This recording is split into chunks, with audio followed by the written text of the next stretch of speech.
Hi friends, welcome to AtoZ Samayal. இன்னைக்கு நாம பார்க்க போற வீடியோ என்னன்னு பாத்தீங்கன்னா மீன் குழம்பு எப்படி செய்யறதுதாங்க பார்க்க போறோம். நம்ம ஆல்ரெடி மீன் குழம்பு வீடியோ எல்லாமே போட்டுருக்கோம். இன்னைக்கு நாம மண் சட்டியில எப்படி மீன் குழம்பு செய்யறதுதாங்க பார்க்க போறோம். இப்போ வாங்க வீடியோக்குள்ள போகலாம். இப்போ நான் மண் சட்டி எடுத்துருக்கேங்க. இது நல்லா வாஷ் பண்ணிட்டு நான் இப்போ ஸ்டவ்ல வச்சிருக்கேன். இப்போ இது நல்லா ஹீட் ஆகட்டும். ஹீட் ஆனதுக்கு அப்புறமா இது கூட நம்ம எண்ணெய் ஆட் பண்ணிக்கலாங்க.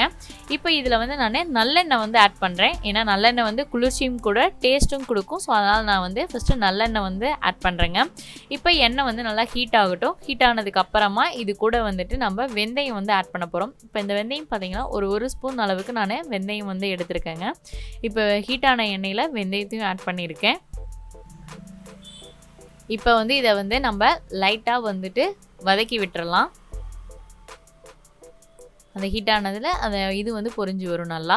இப்போ இதானதுக்கு அப்புறமா இது கூட நான் பூண்டு பற்கள் ஆட் பண்ணுறேன். பூண்டு பார்த்திங்கன்னா ஒரு 15 பூண்டு பற்கள் இருக்கும். ஸோ 15 பூண்டு பற்கள் இது கூட நான் ஆட் பண்ணிக்கிறேங்க. இப்போ ஆட் பண்ணிவிட்டு நல்லா மிக்ஸ் பண்ணி விடலாம். இப்போ பாருங்கள், இந்த மாதிரி நல்லா மிக்ஸ் பண்ணி விட்டுட்டு அதுக்கப்புறமா இது கூட கறிவேப்பிலை ஆட் பண்ணுறேன். மீன் குழம்புக்கு பார்த்தீங்க அப்படின்னா கறிவேப்பிலை கொஞ்சம் அதிகமாக போட்டோம் அப்படின்னா டேஸ்ட்டு கொடுக்கும். ஸோ அதனால் நான் கறிவேப்பிலை ஆட் பண்ணியிருக்கேன். இப்போ கறிவேப்பிலையும் போட்டு இதையும் நம்ம நல்லா வதக்கி விடலாம். இப்போ இது வதங்கினதுக்கு அப்புறமா இது கூட நான் சின்ன வெங்காயம் எடுத்திருக்கேங்க. ஒரு 200 கிராம் அளவுக்கு நான் சின்ன வெங்காயம் எடுத்திருக்கேன். இதை ரெண்டாக நான் கட் பண்ணி வச்சுருக்கேன். இப்போ வெங்காயத்தை இது கூட ஆட் பண்ணிவிட்டு நம்ம நல்லா வதக்கி விட்டுடலாங்க. ஸோ மண் சட்டி ஹீட்டாக இதாகிறது கொஞ்சம் லேட் ஆகும். ஸோ அதனால் அது வதங்கிறதுக்கு எல்லாமே கொஞ்சம் டைமிங் எடுத்துக்கோங்க. இப்போ பாருங்கள், வெங்காயம் நல்லா நம்ம வதக்கி விட்டுருக்குறோம். இப்போ வெங்காயம் நல்லா வதங்கிக்கிட்டு இருக்குது.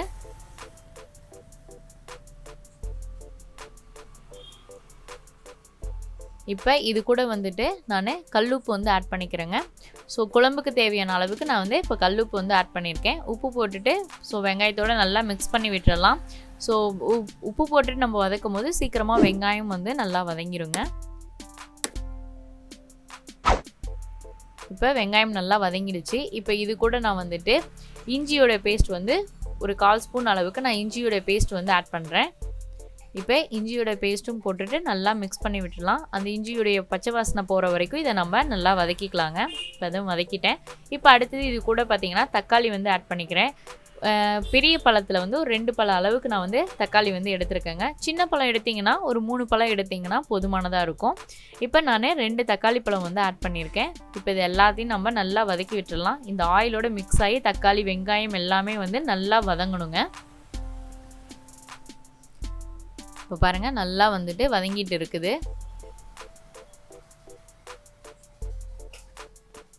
இப்போ இந்த தக்காளி வெங்காயம் இது எல்லாமே வதங்கினதுக்கு அப்புறமா இது கூட நம்ம மசாலா ஐட்டம்ஸ் ஆட் பண்ணிக்கலாம். இப்போ பாருங்கள், நசிக்கூட தக்காளி எல்லாமே நல்லாவே வதங்கியிருக்கு. இப்போ இந்த ஸ்டேஜில் இது கூட நம்ம மஞ்சள் தூள் ஆட் பண்ணுறேன். 1/4 ஸ்பூன் அளவுக்கு மஞ்சள் தூள் ஆட் பண்ணியிருக்கேங்க. அடுத்தது பார்த்திங்கன்னா கொத்தமல்லி தூள் ஒரு 2 ஸ்பூன் அளவுக்கு ஆட் பண்ணிக்கலாம்.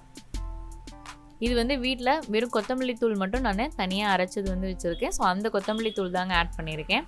அடுத்தது பார்த்திங்கன்னா வரமிளகாத்தூள் ஒரு 1/2 ஸ்பூன் அளவுக்கு நம்ம வரமிளகாத்தூள் ஆட் பண்ணிக்கலாம். ஸோ காரத்துக்கு தகுந்த அளவுக்கு நம்ம தூள் ஆட் பண்ணிக்கலாங்க. இது பார்த்திங்கன்னா நான் ரெண்டுமே தனித்தனியாக தான் நான் அரைச்சி வச்சுருக்கேன். கொத்தமல்லி தூள் தனியாகவும் அண்டு வரமிளகாய் தூள் தனியாகவும் நான் அரைச்சி வச்சுருக்கேன். இப்போ அதை தாங்க ஆட் பண்ணியிருக்கேன். இப்போ நல்லா இதை நல்லா ஒன்றோட ஒன்று நல்லா மிக்ஸ் ஆகிற அளவுக்கு மிக்ஸ் பண்ணிவிட்டு இப்போ இது கூட நம்ம புளி தண்ணீர் ஆட் பண்ணிக்கலாங்க. இப்போ நான் புளி நல்லா ஊற வச்சுருக்கேன். ஸோ அந்த புளி கரைசலை இது கூட ஆட் பண்ணிக்கிறேன்.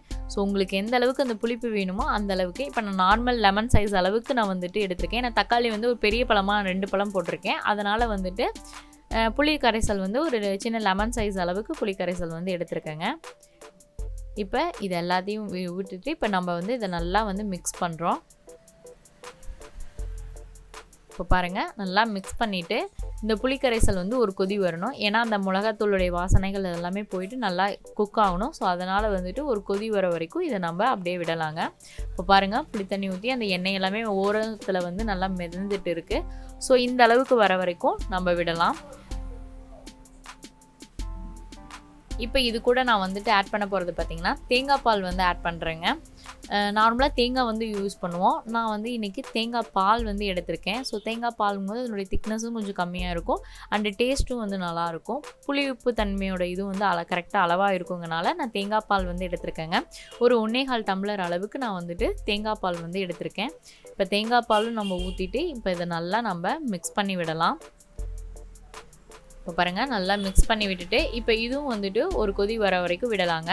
ஒரு கொதி வந்ததுக்கப்புறமா இது கூட நான் வந்துட்டு மீன் வந்து ஆட் பண்ணியிருக்கேன். இன்றைக்கி நான் மீன் வந்து பார்த்தீங்க அப்படின்னா ஜிலேபி மீன் தாங்க நான் இன்றைக்கி எடுத்திருக்கேன். ஸோ ஜிலேபி மீன் வந்து இது கூட நான் வந்து ஆட் பண்ணிக்கிறேன். இப்போ தலைப்பகுதிகள் அண்டு வால் பகுதி மட்டும் இது கூட ஆட் பண்ணுறேங்க. மீதி பீசஸ் வந்து ஃப்ரை பண்ணுறதுக்காக எடுத்து வச்சுருக்கேன். ஸோ அதனால் தலையும் வாலும் மட்டும் இப்போ இந்த குழம்புல வந்து நான் ஆட் பண்ணுறேங்க. இப்போ பாருங்கள், இது எல்லாத்தையும் ஆட் பண்ணிவிட்டு இது வந்து சீக்கிரமாக வந்து மீன் வந்து வெந்துடும். அந்த மீனுடைய கண் வந்து மேலே வந்துடுச்சு அப்படின்னாவே இது நல்லாவே குக் ஆகிடுச்சுன்னு அர்த்தங்க. ஸோ அந்த ஸ்டேஜ் வரைக்கும் ஒரு 5லேருந்து ஒரு 10 மினிட்ஸில் வந்துட்டு மீன் வந்து நல்லாவே வெந்துருங்க. ஸோ அந்தளவுக்கு டைம் கொடுத்துட்டு இதை நம்ம வந்து அடுத்தது இறக்கிடலாம். இப்போ பாருங்கள், நல்லா கொதிச்சு வந்துட்டு இருக்குது.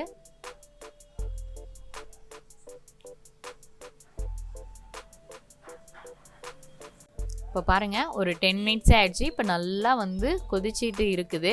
இப்போ அந்த மீனுடைய பகுதி வந்து நீங்கள் கண் பகுதி வந்து தூக்கி பார்த்தீங்க அப்படின்னாவே தெரியும். அந்த கண்ணு பாருங்கள், அந்த ஓரமாக வந்துட்டு மேலே வந்து வெளியே வந்திருக்கு. ஸோ அப்போ வந்து மீன் வந்து நல்லாவே வந்து குக் ஆகிடுச்சிங்க. இப்போ வந்து நம்மளுடைய சுவையான மீன் குழம்பு வந்து இப்போ ரெடியாக இருக்குது. இப்போ பாருங்கள், அந்த கண் பகுதி வந்து நல்லா மேலே வந்திருக்கு. ஸோ அது வந்ததுக்கப்புறமா நம்ம இப்போ அது வந்து இறக்கி வச்சிடலாம். இப்போ நான் கடைசியாக வந்துட்டு கொத்தமல்லி தழை வந்து தூவி விடுறேங்க. ஸோ நம்மளுடைய மீன் குழம்பு வந்து இப்போ ரெடி ஆகிடுச்சு.